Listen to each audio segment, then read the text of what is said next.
What's going on, everyone? Vampyr Gaming here. And if you're watching this video, if you can just do me a favor, the best way to support me without doing anything besides clicking this link right here, you can support the channel by shopping TCGPlayer, buying the singles you would already be buying just by clicking this link right here in the YouTube video description. If you can pick up any of these singles or any of the singles from OP08, helps me out a ton, and all you gotta do is click that link. Thank you so much.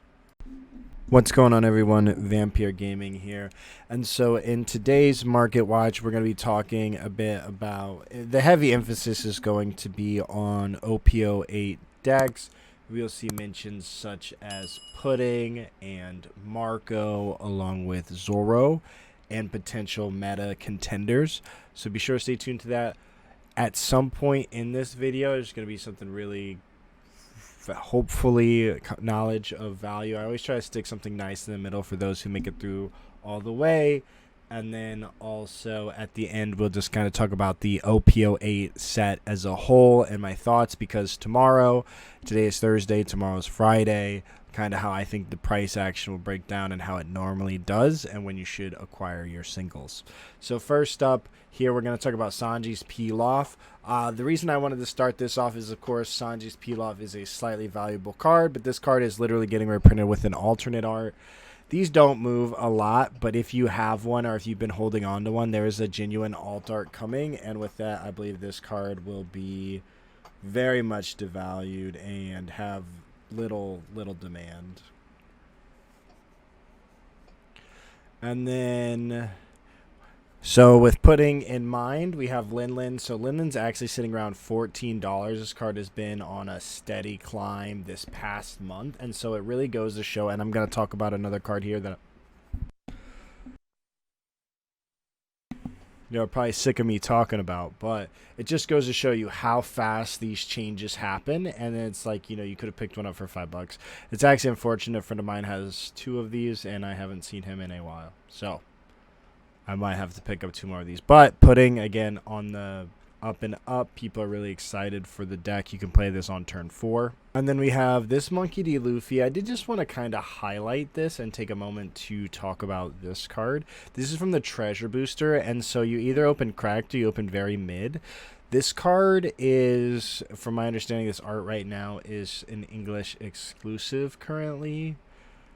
I think, the art, the promo itself, this card could potentially be playable in Shanks. A lot of people are playing Roger right now, but this card, I think there's the argument to play this potentially, because you can drop this earlier and then you still get value if they block. But like, there's Sabo and all that conversation, so I don't know. I just think that this card potentially has potential, and it's a really cool looking art. I think it's worth just picking one up at like under $1 range. Maybe pick up the playset, especially if you aren't buying the treasure boosters, just because once those treasure boosters are gone, like, yeah, it seems like they've made a ton of them, but you just never know. So I did want to take a moment to mention that.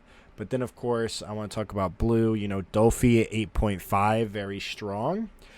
If we look at extra booster 01, so we see here about $1, he was creeping up the 3. I actually went ahead and picked up 2 playsets. But if we take a look at some of the most valuable cards, you got Brook, $21.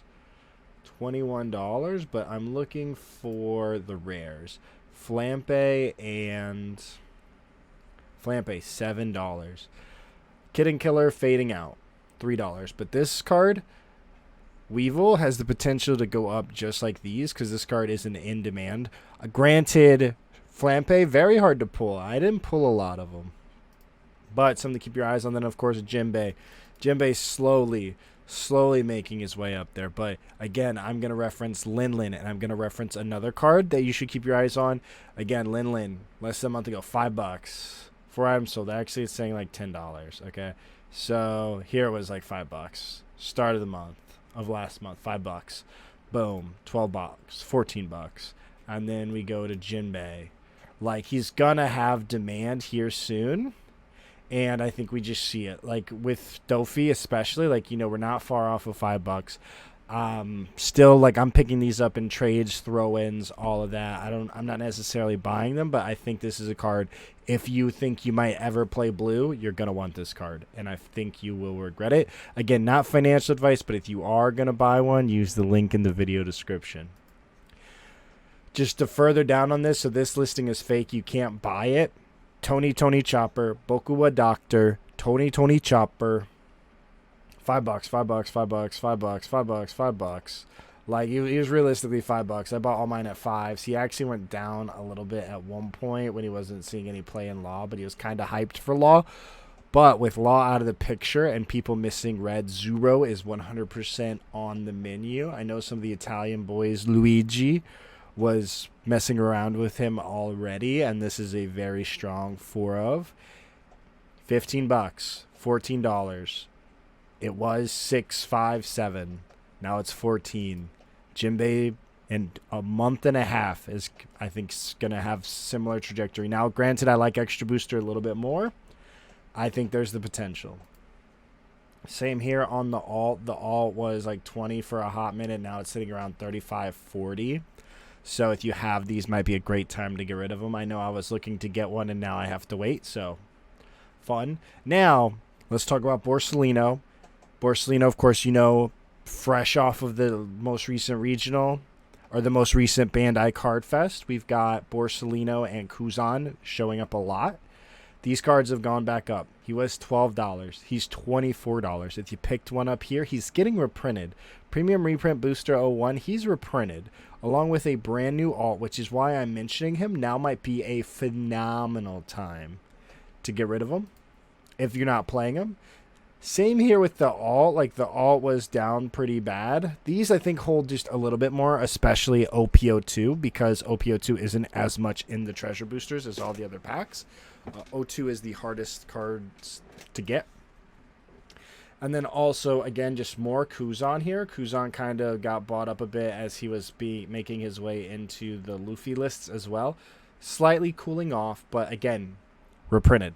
So if you have these, possibly a really great time to get rid of them as premium, if you're not going to play this deck or anything that plays this, as premium reprint booster is on the horizon. Same thing here. Nice little spike there. Again, it is OP02 and it is an alt. This is one of the cleanest looking alts out there. But he gets a new alt. He gets a new alt, which I think creates less demand for this one, brings the price down. So again, if I had these, I would be looking to get rid of them if I wasn't going to play this in the Bandai Card Fest or play Black Yellow Luffy. And then, again, just a little bit more Kuzan. Again, you can kind of see he was almost $5. I almost bought another playset when he was $5. Now everybody's playing him. It's a lot harder to remove him. For Lucci, we see $16. $16. This one should also be reprinted. Same here with this alt. This alt's actually one of the, again, these alts, they really popped off. This one's price action, not as crazy, but you see here $42. Same thing here with Smoker. Smoker slowly trending upwards. I mentioned Smoker before, but Smoker has been starting to see success in OP09 to some degree, and he gets boosted, of course, with a whole structure deck dedicated to him with some nice welcomed reprints. We do see some sales. If you have one of these, maybe it's a great time to move it. You know, again, that treasure booster didn't reprint a whole lot of OP02. This leader has historically been expensive, slowly cooled off with all the restocks, and is making his way back up as he makes his way into the meta. So definitely something to keep your eyes on. And again, if you're going to pick up some of these singles, just use that link in the video description. You know, just go ahead and click it right now. Click it right now. Or if you're going to pick up some cards tomorrow, click it right now. And then we've got Rayleigh. So this is, I'm going to take a moment here to kind of talk about this card right here. So it's not every day that I buy singles during a pre-release or during pre-sale. It's literally 99% of the time not worth it at all, ever, never ever. But I did buy Rayleighs. Not at this price. No, not at this price. But if you look here, you'll see a range from $11 to $20. So first thing in the morning, What I'm watching, first card, is this card. If this card gets listed, anything between, I think, $10 to $15 on this card is a solid buy. I think this is one of the few rare instances where we overlook a card. This set, you can pull some pretty not great boxes, so value wants to be found somewhere to make it worth opening. The manga is relatively inexpensive compared to the past few sets we've had as well. I think this is that card. I think this is one of those cards, you know, like kind of like Katakuri. We bought them all. We sold them all. Some at pre-release 25, 30. It's pretty much retail. Was feeling good. And then card was $50 before we knew him. Do I think Rayleigh is $50? No. Do I think Rayleigh is a red staple for the rest of time? Yes. Is he relevant in Shanks? Yes. Is he relevant in Marco? Yes. Is Marco going to be relevant in the meta? Probably not, but I'm going to do my best. But Shanks is on the horizon, and I think that Shanks, pending this card's price, Shanks isn't priced in. And that's me risking my pre-orders just not even being shipped and everybody canceling my order. So, please don't cancel my order. But if tomorrow I'm straight up, and if my locals has these, I would, if these under $15, I would use all of my store credit and pick up as many Rayleighs as they had. That's me.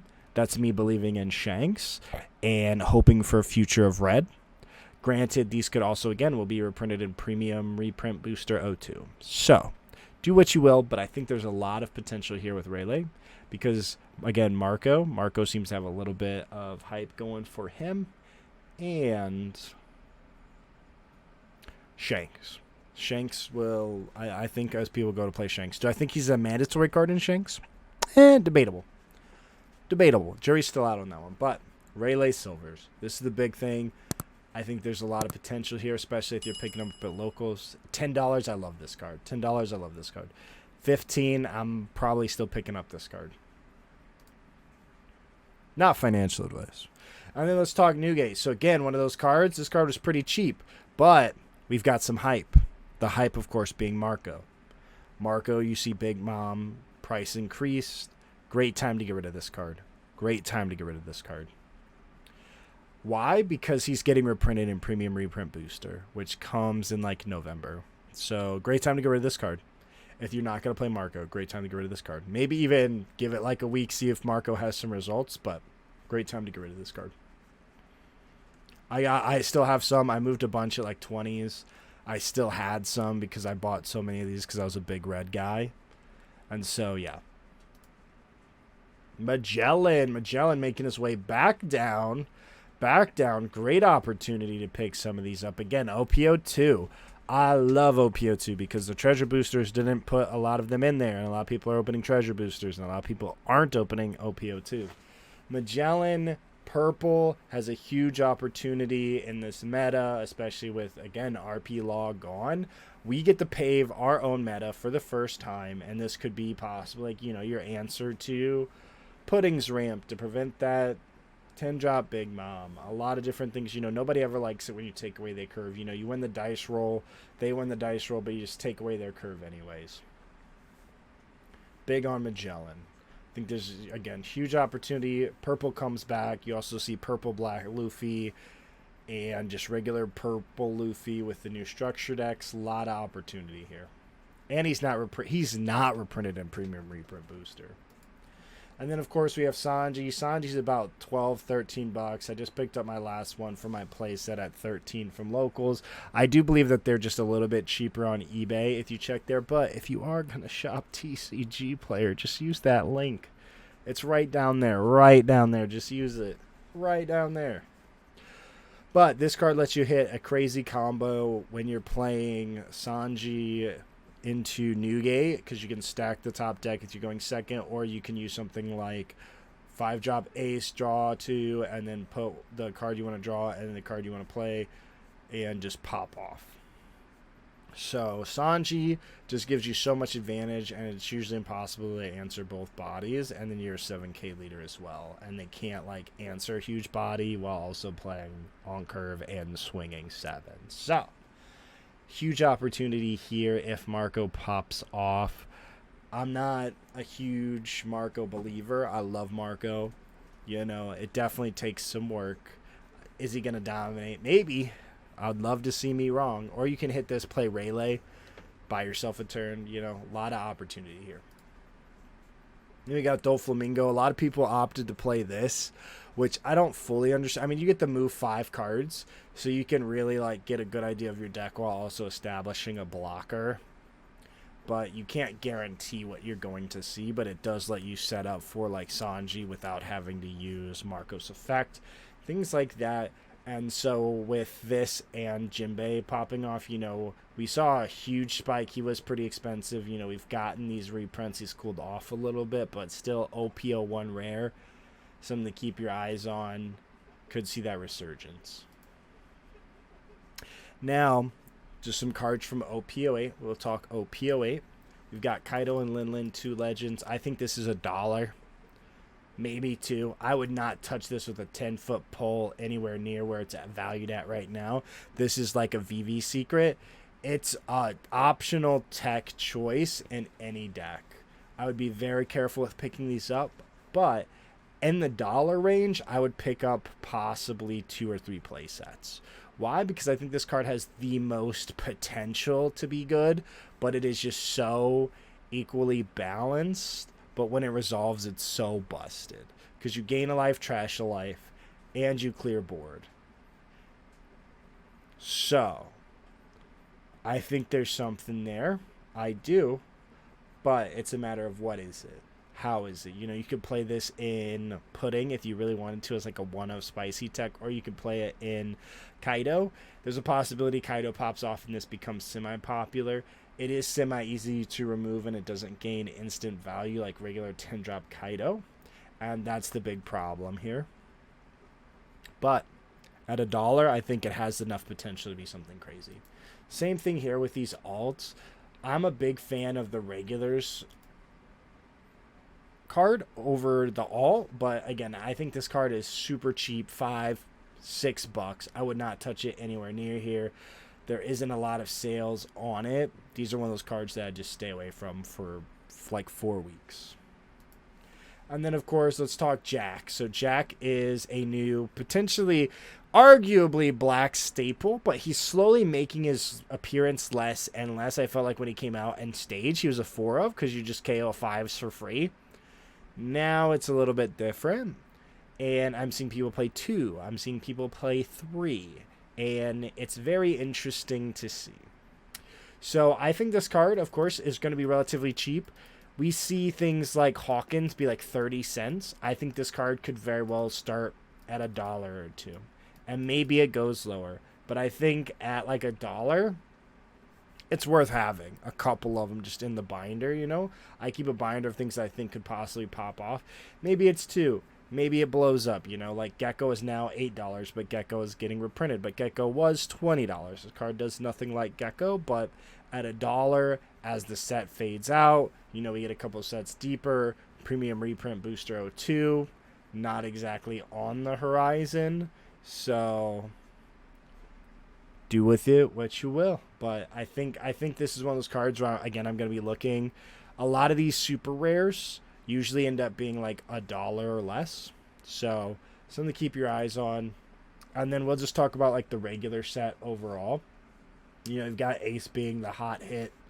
But we're going to avoid the alts. I think this set has had the best pre-sale prices out of any set so far. As we just slowly get more realistic in the ideas. You know, this card's going to be like a $5 rare. This card's going to be like the $2 rare.